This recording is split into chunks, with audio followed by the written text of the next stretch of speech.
বন্ধুরা, এ হলো বিজেপি সরকার, নামাজ পড়তে দিচ্ছে না। 15 বছর টিএমসি আসলে কোনো সমস্যা হয়েছে না, নামাজ পড়বো 15 মিনিট। এই সেই বিজেপি গভর্নমেন্ট আয়ে ওয়েস্ট বেঙ্গলের পুরো একদম তছনছ করে দিছে। দেখো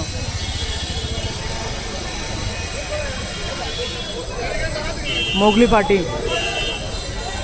পার্টি পুরো শেষ করে দিয়েছে ওয়েস্ট বেঙ্গলের, না পুরো ওয়েস্ট বেঙ্গল না পুরো ভারতবর্ষের মোগলি পার্টি শেষ করে দিয়েছে। নামাজ পড়তে দিতেছে না। 10 থেকে 15 মিনিট নামাজ পড়বো তাও সমস্যা। হোলি হইতে পারে, পূজা চলতে পারে, রাস্তার মধ্যে কোনো সমস্যা নাই। এই দেখো মোগলি পার্টির চোর দ্বারা রয়েছে, চোর মোগলি পার্টির।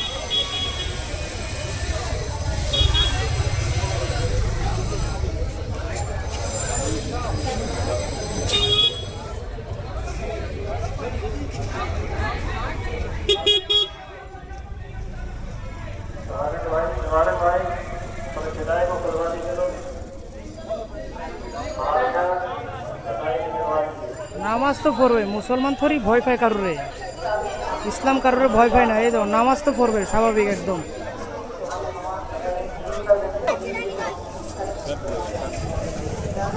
पुलिस मना किया क्या? मना किया था लेकिन सुनेगा तो नमाज तो हो गई, हफ्ता में एक दिन होता है। हाँ वही तो 10-15 मिनट लगते हैं नमाज में, उसमें क्या है, हम लोग का थोड़ी दिक्कत है।